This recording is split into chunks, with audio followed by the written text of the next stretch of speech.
Bathroom के शीशे पर चिपका हुआ था। मेरी आंखों के ठीक सामने मेरी परछाई को ढक रहा था 5 शब्द, बिस्तर के नीचे मत देखना। मैंने उसे वहां से हटाया और ध्यान से देखा। वो मेरी ही हैंडराइटिंग थी। थोड़ी ज्यादा मुड़ी हुई राइटिंग थी, शायद मैं कहीं जल्दी में थी। ये देखकर मैं थोड़ी परेशान हुई। बिस्तर के नीचे मत देखना, मैंने ये कब लिखा? मुझे ये बिल्कुल भी याद नहीं था। शायद मैंने आधी नींद में लिखा होगा। कुछ अजीब लग रहा था। मैं वापस बेडरूम में चली गई। कुछ भी गलत नहीं लग रहा था। मेरे नीले रंग के तकिए बिस्तर की एक तरफ पड़े हुए थे, एक कप में पानी और मेरा फोन नाइट स्टैंड पर था। मैं नीचे झुकने लगी। ऑस्कर कहाँ गया? मैं ऑस्कर को ढूंढने के लिए सीढ़ियों से नीचे की ओर भागा। वो अपने पाँव से पीछे का दरवाजा खरोच रहा था। अच्छा, तो आपको बाहर जाना है? हाँ, मैंने समय देखा तो दिन के 12:30 बज रहे थे। मैं इतनी देर तक कैसे सो गई? मैंने ऑस्कर को बाहर जाने दिया, फिर रसोई में जाने लगी। जैसे जैसे मैं पास पहुंच रही थी, वहां से मुझे एक अजीब किस्म की बदबू आ रही थी। धत तेरी की! अंदर कदम रखते ही मेरा दिल रुक गया। लाल, हर जगह लाल, हर दराज पर लाल छींटे थे। फर्श पर लाल रंग की नदी बह रही थी। मैं चिल्लाने ही वाली थी कि उतने में मुझे सॉस का जार दिखाई दिया। फर्श पर बिखरा पड़ा था। वहां से हर दिशा में वो सॉस फैल चुका था। और जैसे ही मैंने नजर घुमाई, मुझे बीफ का खुला हुआ पैकेट, उसके पास ही आधा कटा हुआ प्याज और 1 चम्मच नमक दिखा। 2 वाइन की ग्लास, जिसमें से एक आधी पी हुई थी, किचन टेबल पर मेरे पर्स और चाबियों के साथ पड़े हुए थे। क्या कल रात हेनरी मेरे साथ था? ओह! ऑस्कर के भौंकने से मैं अपने ख्यालों से बाहर आई। उसको अंदर लाकर मैं सोफे पर लेट गई और सोचने लगी कि कल रात हुआ क्या था। कहीं मेरे सिर में तो नहीं लग गई? हो सकता है कि मेरे हाथ से ही सॉस का जार गिर गया हो और उससे स्लिप होकर मेरे सिर में चोट लग गई हो और सिर चकराने लगा हो और मैं अपने कमरे में जाकर सो गई। लेकिन अगर ऐसा होता तो बिस्तर में सॉस नहीं होता क्या?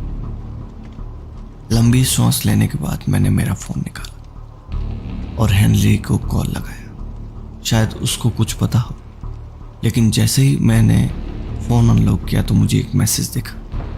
1 न्यू वॉइसमेल। मेरे पूरे शरीर में सिरहंसी दौड़ गई। मैंने वॉइसमेल सर्विस में कॉल लगाया और अपने होठ से बाते हुए इंतजार करने लगी। सुनो, मेरी बात सुनो। मैं जम गई थी। ये आवाज मेरी थी। जैसे ही तुम जगो, सीधे ऑस्कर को लेके घर से बाहर निकल जाना और जो भी तुम करो, बस बिस्तर के नीचे मत देखना। बस यही था वो पूरा मैसेज। मुझे ऐसा महसूस हो रहा था मानो मेरे आसपास कुछ भी सच नहीं था। ये एकमात्र विचार आपके पूरे जीवन को एक सपने में बदल देता। एक पल मुझे लग रहा था कि ये विचार मुझे मेरे कंधों से पकड़कर हिला रहा हो। मुझे कुछ भी याद नहीं था। क्या ये सच भी है? कहीं मैं सपना तो नहीं देख रही? मैंने खुद को उस विचारों की दुनिया से बाहर लाया और हेनरी को कॉल लगाया। घंटी 1 बार बजी, 2 बार बजी, 3 बार बजी, फिर वॉइसमेल चला गया। फोन को देखकर मैं चिल्लाई, तुम मेरा फोन क्यों नहीं उठा रहे? इस वक्त मुझे तुम्हारी जरूरत है। फोन को पॉकेट में डालकर ऑस्कर को घूरने लगी। बदले में वो भी मुझे अपनी बड़ी और भूरी आंखों से घूर रही थी। घर से बाहर चली जाओ, बिस्तर के नीचे मत देखना। मैं हिम्मत करके काउच से उठी। ठीक है, हम पार्क जा रहे हैं। ऑस्कर भागती हुई मेरे पास आई। मेरे हाथ कांप रहे थे। मैंने अपना लैपटॉप उठाया, कुछ जरूरी चीजें बैग में डाल दी, बैग का पट्टा कंधे पर लगाया। एक बार फिर हेनरी को कॉल लगाया और दुआ करने लगी कि काश वो फोन उठा ले। नहीं, ऊपर से कुछ आवाज आ रही थी, एक फोन के बजने की आवाज। मेरे शरीर का खून सूख गया, हाथ कांपने लगे। मैंने मेरे फोन में लाल बटन दबाया और दबाते ही आवाज आनी बंद हो गई। हे भगवान, नहीं नहीं नहीं नहीं नहीं, मैंने पहली सीढ़ी पर कदम रखा, वहां की लकड़ी कदम रखते ही चरमरा गई। एक के बाद एक सीढ़ी चढ़ते जा रही थी जब तक मैं हॉल में नहीं पहुंच गई। बिस्तर के नीचे मत देखना। मैं आगे बढ़ी और कांपते हुए हाथों से दरवाजे के हैंडल को घुमाया। दरवाजा खुल गया। मैंने कमरे में कदम रखा। कमरा वैसा ही था जैसे पहले था। मेरी नजर बिस्तर के नीचे के अंधेरी की ओर जाने लगी। मैंने अपना फोन निकालकर वापस हेनरी को कॉल किया और दुआ करने लगी कि प्लीज बजना मत। और आवाज उसी बिस्तर के नीचे से आई।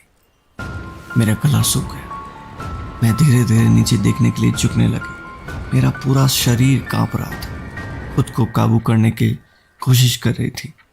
प्लीज नहीं नहीं नहीं। ये वही था। मैं बाथरूम की तरफ भागी और बार बार मुंह धो रही थी। अपने आप को बेहोश होने से बचा रही थी। क्या मैंने उसे मारा? वो आधी वाइन ग्लास, क्या मैंने उसे जहर दे दिया? यही हो सकता था। वहां खून नहीं था, लेकिन क्यों? मैंने ये क्यों किया? क्या हुआ था पिछले रात को? क्या? ओह, ऑस्कर की भौंक ठंडे पानी के झटके जैसी थी। मुझे यहां से निकलना है। मैं सीढ़ियों से नीचे भागी। वो सामने के दरवाजे पर चिल्ला रही थी। बस 1 सेकंड, मैंने कहा। मैं रसोई की ओर वापस भागी क्योंकि मुझे चाबी लेनी है। मैंने ध्यान से टूटे हुए कांच के टुकड़ों, टोमेटो सॉस के छींटों से बचकर कदम रखा। मैंने चाबी लेने लगी। उतने में अचानक मुझे कुछ याद आया। ज्यादा कुछ नहीं, बस वो नमक। मैं कटिंग बोर्ड के बगल में काउंटर पर पड़े एक चम्मच नमक को ध्यान से देखा तो वो नमक नहीं था। मैं इसे अब देख सकती थी। ये नमक के मोटे दाने नहीं थे। इनसे अजीब किस्म की बदबू आ रही थी। इससे मुझे अचानक कुछ और याद आया कि हेनरी किचन में हमारी सालगिरह पर खाना बना रहा था। मैंने उसे उस पाउडर को वाइन ग्लास में डालते हुए देख लिया। ऐसा लग रहा था जैसे मेरी दुनिया हिल गई हो। मेरे पांवों के नीचे से जमीन खिसक गई हो। इतने में हेनरी ने मुझे आवाज लगाई, कैरी। मैं संभलते हुए अंदर गई और ऐसा दिखने लगी जैसे मैंने कुछ देखा ही नहीं। उसने मुझे मुस्कुराहट के साथ एक वाइन ग्लास दी। मुझे पता था इसमें उसने कुछ मिलाया है, शायद जहर या कुछ और। ये मुझे नहीं पता था, पर इतना जरूर मालूम था कि अगर मैंने पुलिस को कॉल करने की कोशिश की तो मैं शायद यहां से जिंदा ना बच पाऊं। तो जैसे ही वो प्याज काटने मुड़ा, मैंने ग्लास बदल दी। मुझे किचन में चक्कर आने लगे। लंबी सांस लेते हुए सामने के दरवाजे की तरफ चली गई और जहां ऑस्कर मेरा इंतजार कर रही थी। चलो। दरवाजा खुलते ही मैंने कहा, चलो चलते हैं।